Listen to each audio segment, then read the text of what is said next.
Good morning. It's just about 9 o'clock. I'm headed out to Assateague Island. I'm going to do some surf fishing, and I definitely need to get more sand fleas. Last time I was out, we got quite a bit, but I definitely need more. So I'm just passing bucks now, and yeah, should be pretty good. It was honestly pretty cold when I got up today. It was 59. We usually don't see that until much later, but we've had a lot of cold fronts come through. So yeah, it's the way it is. It's 68 right now, so I think it's getting up to 80. We've had like this sort of little nor'easter that's been coming through the last like couple days. So yesterday I planned to come out here, but they shut it down. So yeah, so it got opened back up, I think like mid-afternoon, late afternoon, and it's open today. So last I checked, there was like 3 cars out there. I'm sure it's not going to be busy today. So if you're not familiar with Assateague, there is a spot, it's the OSV, you can drive onto the beach, but it's limited. So they only cap it at 145 vehicles. And then once it hits that, it's a one-off, one-on situation where you'll have to sit and wait in line. You can go on a website, it's osvcount.com, and it's a self-reporting site. Most people that are members, they'll report the count when they get in there. I'm going to do the same thing to help others out, but that pretty much tells you if you're going to make it on or you're going to have to wait. And I mean, you could wait minutes or you could wait hours. Who really knows? So, all right, I will see you on the island. So as I come up to the bridge, I'm going to make this sort of a informative video. I don't know how many people have seen me do surf fishing out here before, how many new subscribers I have, any of that. It's just all going to be a very informative video of between getting an OSV pass, airing down the tires, even the surf fishing stuff, what I'm doing there, sand fleas when I'm looking for those. So hopefully it'll help somebody out if you're looking to do this. Yeah. But catching a fish would be a bonus. I definitely do want to catch one though, or two. I'm going to target, we call them kingfish. Other people call them sea mullet, croaker, hard-headed croaker. It's, yeah, tons of different terms. But yeah, for us, we call them kingfish. So if you're not familiar with Assateague Island, it's a barrier island just outside of Ocean City, Maryland. Ocean City is actually that way. You might be able to see it. It's pretty clear today. And over here, you do have to pay a park fee if you're going into the federal side and the state side. I'm going to be going to the federal. When you come up here, it's 2 ways that you can go. You can go straight to the state park that's right out in front of you, or go right that way. And that goes to the federal, which is all the way down there. So that's where we're going.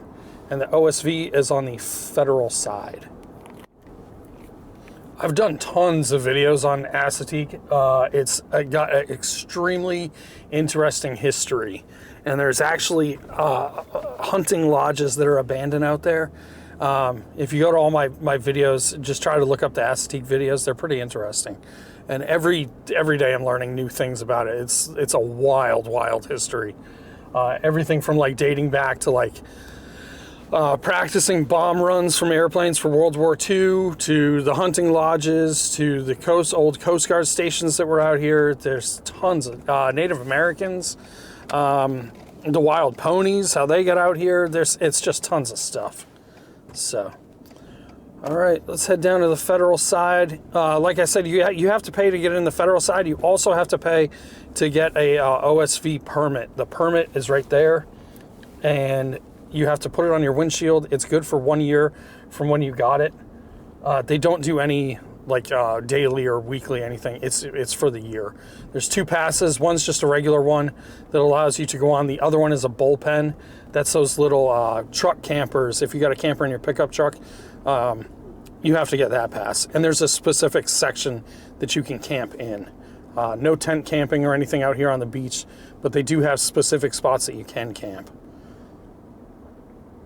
I just saw a horse back there. There should be a couple more.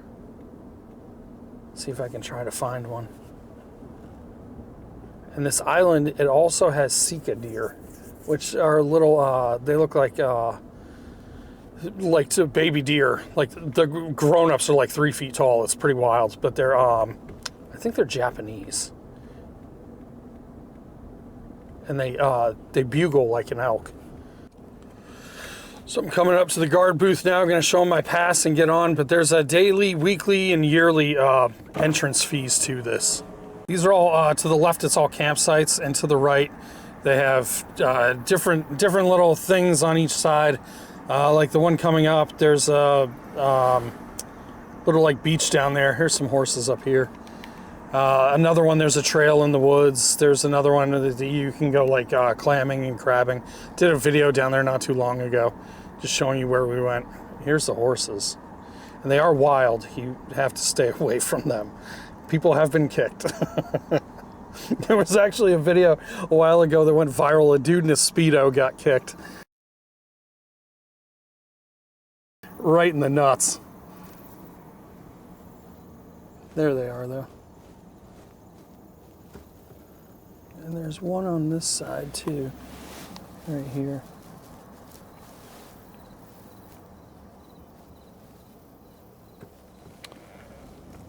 So there's rumors that the ponies have came from like a Spanish ship or something like that. That's like the most well-told tale.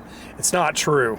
Actually, the ponies came here because before the government took the island over, the ponies were owned by a guy that would bring them out here so he didn't have to pay taxes on them, and he would let them roam around and eat and all that. So when the government took the island over, he didn't want to transport the horses off, so he swindled the government into buying them from him so that they could keep them out here, and that's how they went wild.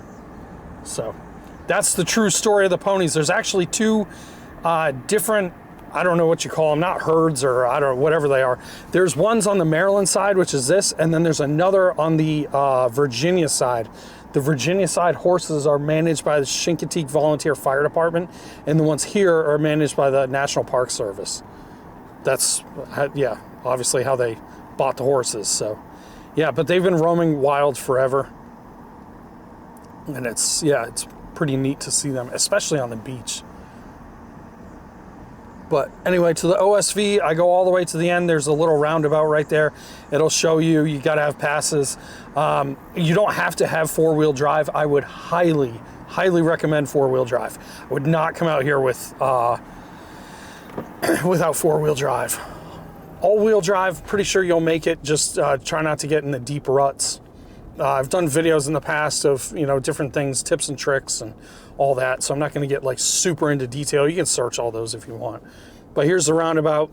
There's parking over here. That's if you want to go to the beach over on the left.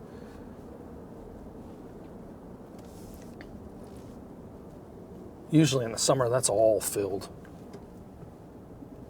Here it is, over sand vehicle zone, permit required. So I'm going to go up here, air my tires down, and drive on. That's a bullpen, what I was just talking about.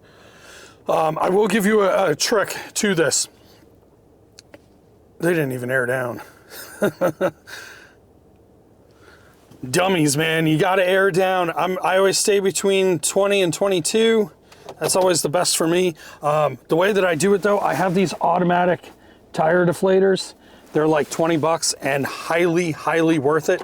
The people behind me are jamming their, which is what we used to actually do, was we would jam keys inside there and try to keep going down and count it and calibrate it. And it was always really, really difficult. So get a pack of those. They're like 20 bucks and they're well worth it. All right, let's get on the beach.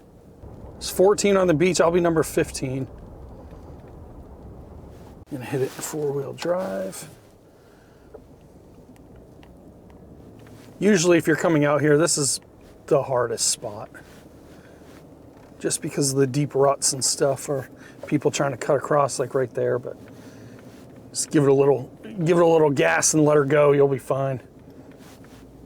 It's this spot, and I always find the one by the bullpen, right at the far end of the bullpen. That's usually a pretty deep rut area.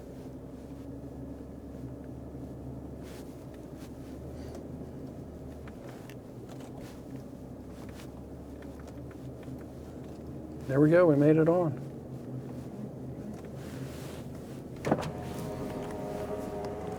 Nice out today, 72.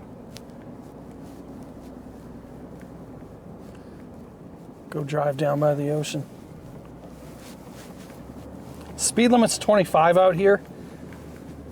And there is no like right or wrong of driving. I mean, you can pretty much drive wherever you want. You cannot go in the sand dunes over there though. Definitely cannot do that. Those white posts, you can't go beyond those.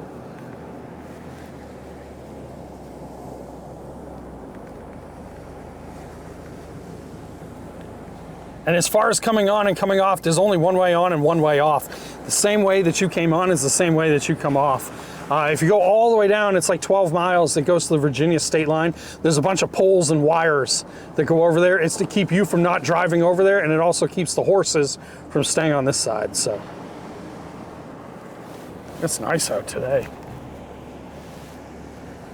This little thing right here, some people have asked me about it. There's a piece of a shipwreck in there, and it's got spikes that come up. It's buried in the sand now, but they don't want you driving on it because you'll pop your tires. When there's shipwreck and stuff that comes up out of here, I've done videos on it before. The way the Park Service looks at it is it's an artifact with the island. They don't move it or touch it or anything. Some of them they'll move up into here. Other ones they just let nature take its course. But yeah, I found bricks from like chimneys out here before, where the houses used to be here that washed into the ocean. I've seen the old, very old wooden shipwrecks, all types of stuff. But yeah, that's usually after like major storms. All right, let's talk spots. What I look for, everybody does it different, entirely up to you, but this is just my way of doing it. So if you see the waves are crashing right here up onto the beach, and when they form and then when they crash, that's where the top of the sandbar is. So I'm looking at waves, and the waves are forming and they're kind of coming in. See the second one out where it's white water? That means there's a big sandbar right there. So I'm looking for a lot of waves forming.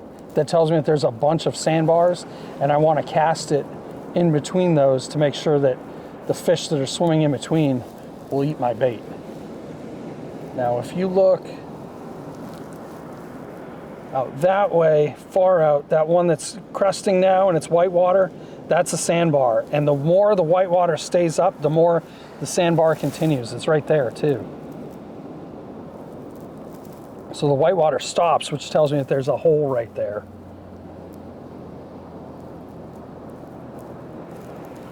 So I'm gonna keep going. I'm gonna try to find a better spot. This does look pretty good, but I wanna see if there's a better one out there. So as I'm driving out, I guess the best way to explain it is fish like structure. So it's either piers or docks around there, or like if you're bass fishing around like branches, fallen trees, stuff like that. If it's ocean fishing, it's like reefs and wrecks, any type of structure. For the beach, it's the sandbars. The sandbars are the structure.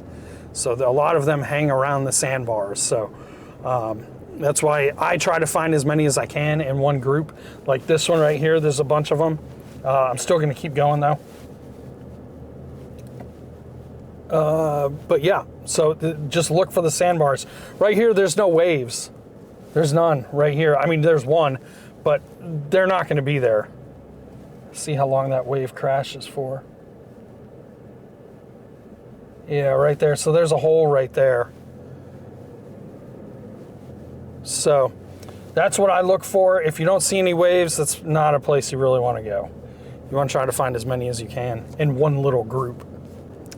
I am pretty sure I just passed that 14th vehicle, and I'm obviously number 15. So in front of me, there's no one in front. It's just me. I'm coming up towards the end. Those poles in front of me, if you can see them way down there, that's the Virginia state line. I don't see any good fishing out here, but I figured if I'm coming out here, I'm gonna check on the Clements Beach House. It was a private beach house owned by the Clements family. If you have not seen my videos on those before, definitely check them out. It's extremely, extremely interesting. Spoiler alert, I am going to be picking up that soon.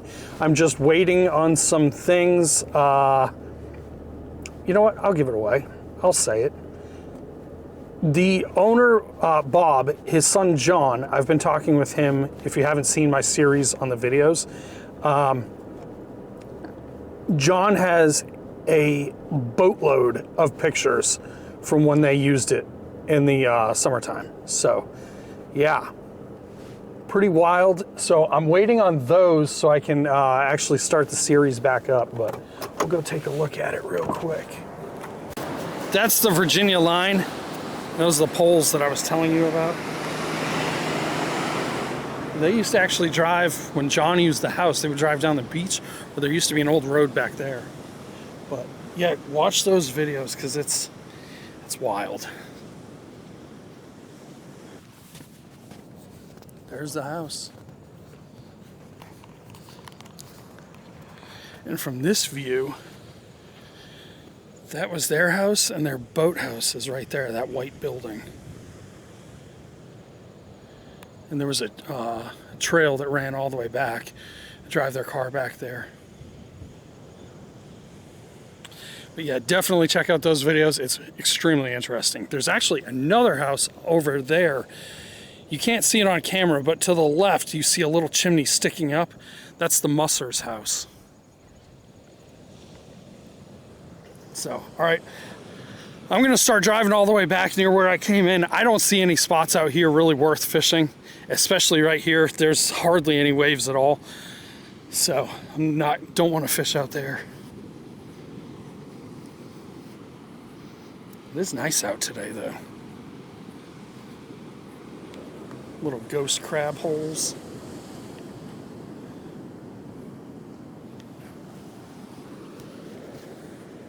You can see all the raccoon footprints.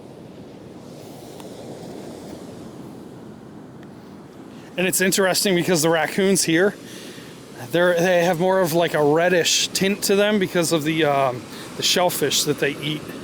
There's ghost crab holes everywhere. All right, I'm gonna head back down. If you can see them moving, that's a ghost crab right there, and they're very fast. Watch this. Try to get close to them.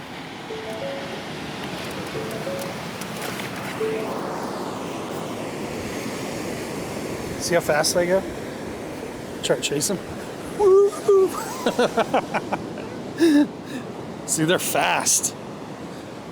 Coming up here on Green Run, there's a ton of history on Green Run. There's one of the lodges is back there too. And there's campsites back there. And there's also a gravesite, if you can find it. But it was, yeah, it's tons of history on Green Run. You can see it when they have, it's like little signs that'll say Green Run campsite, and it'll tell you to go back there. So if you ever want to explore it, I would definitely go to Green Run first and look around there and explore that area. That lodge has a ton of history to it. I think this is gonna be the spot. I see a lot of wave action over there, and I see a lot over here. So I'm gonna put a rod there and a rod there. Some people have actually brought up like where the water forms right there and it all comes down in there. They suggest fishing that where it's like sucking the fish like back out. I don't know, I've never really tried it that way. Yeah, it's just not really for me, but I don't know, some people recommend that. But all right, I'm gonna get set up. I got two 10-foot rods. Each of them have 50-pound braid. I'm gonna start off with probably 6-ounce sinkers. It looks a little rough out there.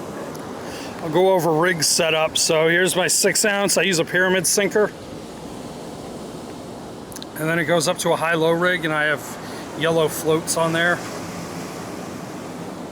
And 2/0 circle hooks. I always use circle hooks when I'm fishing in the ocean. Especially if I'm leaving it out there.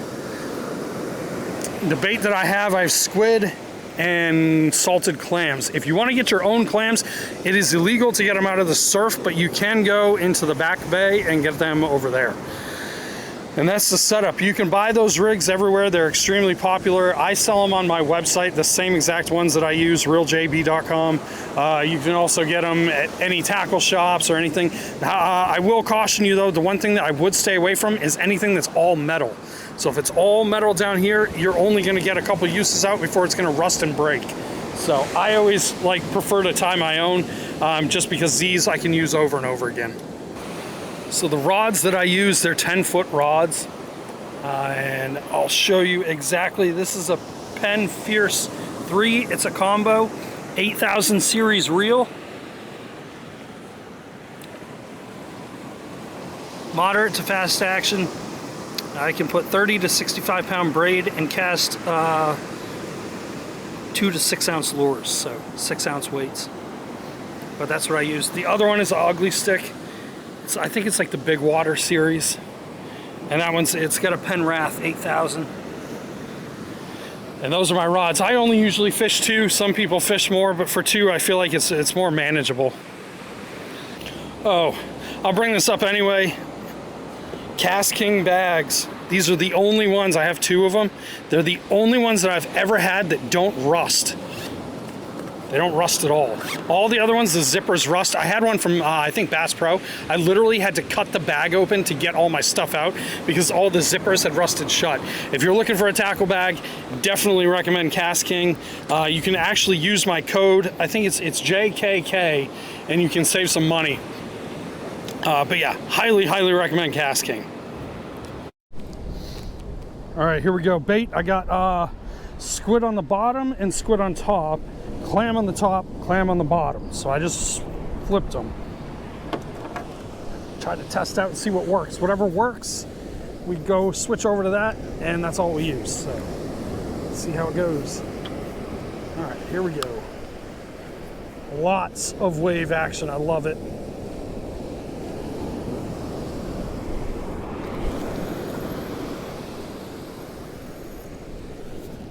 Love it.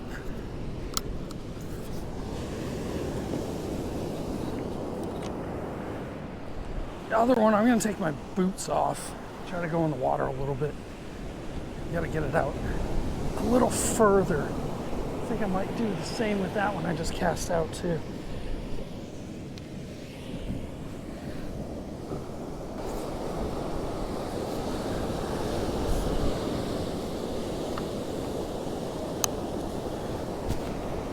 And once these get out, I'm gonna start getting some sand fleas.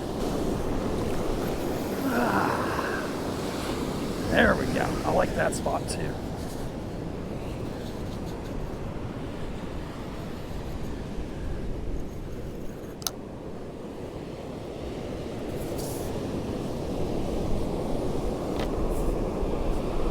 Keep the line tight. Seems to be holding pretty good. A lot of this is not really how far you can cast it, it's where you want to cast it. But even flounder, this flounder that just hang out literally like right in the surf right there, you just cast it out a little bit and reel it in, they're right there. They're up closer trying to get all the bait fish swimming by the coming up on the beach. Looks like there's a whole bunch right here. So we're gonna try these. Yeah, there they go.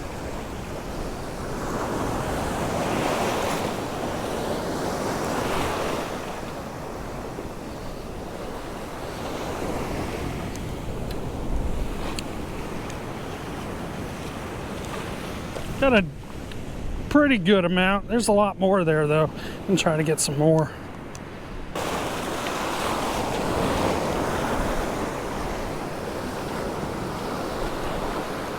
There we go. There's a whole bunch. Have a pretty good amount. There's some jumbo ones in there too. Look at this guy. That's a big one.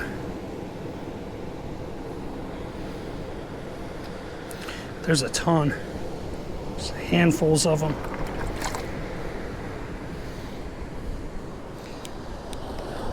Might do 1 or 2 more scoops. I'll do 1 more. That'll be it. I don't need any more after that. There's a good spot right there.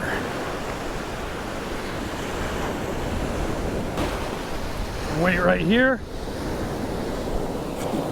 Put it in.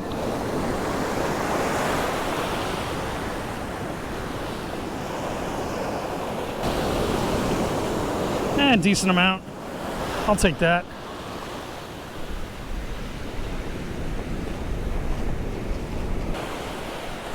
Bait's gone.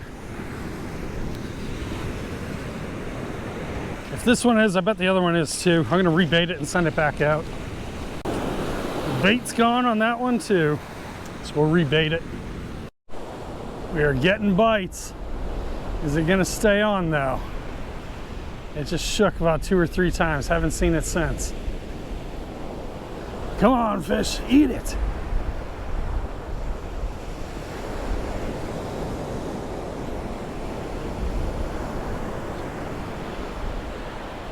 See it going.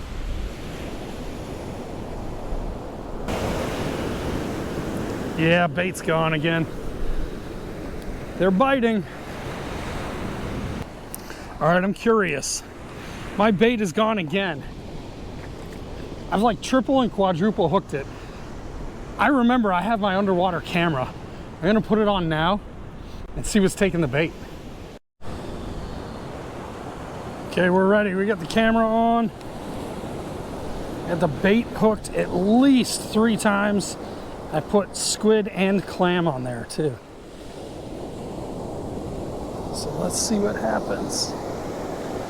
I'm trying to walk down further in the water because it's really hard to cast this. I don't think it's meant for casting. I'm pretty sure it's meant for just dropping down, but it like helicopters as it goes. So it's pretty hard, but let's see what happens.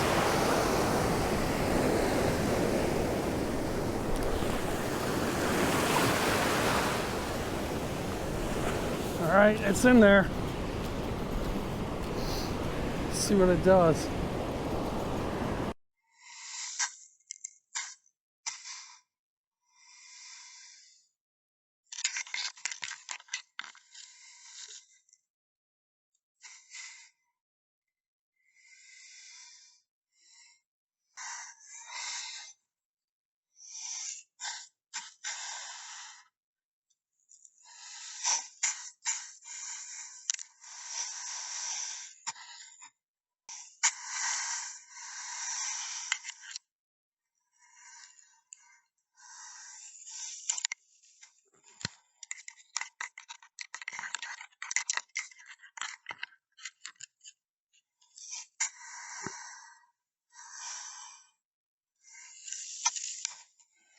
All right, I'm editing the underwater footage now, and I'm gonna try my best to explain this of what happened and where I went wrong and how I have to correct it and try to figure it out, okay? So I have a bungee cord, right? If I stretch the bungee cord out, this side up here is my main line, and down here is where my weight is, all right? So my rigs are up in here, okay? The camera was all the way up, about like up here, right? So this was my swivel, the camera's up here, okay? So it should have been extended like this with the weight on the bottom in the ocean. Instead, with the camera on, it went like this. And when it did this, that's where the camera was going, and the waves would crash it. It would roll this way, then it would crash and roll that way. So it was laying on the ground. I could actually see my swivel on the sand, like it was in the sand with the camera that was out here. So what I'm gonna have to do is, instead of having the camera up on this end where my swivel was, I have to put it on this end where my weight is. So I'm thinking somehow to try to attach it, I guess like tie the weight on and then have it come up, and then right before the first hook on the high-low rig, the camera, I'm gonna try to tie it somewhere between that. And I think that should make it so that when it hits, it's still gonna go down into the sand, but at least it'll still be up higher and we'll be able to see it, hopefully. So I don't know, it's worth a shot to try it. It was just a bunch of crabs, and just based on looking at it, there's no way I would have caught anything. So lesson learned. We'll try it again though. I definitely want to try it because it was actually pretty cool to see all this stuff going on underneath the water that we normally don't see, and it was pretty clear too. So all right, so that's it. All right, let's bring the camera in. I'm gonna start headed back. I'll tell you what, it is dead out here. Okay, the weight's out, camera's coming back in.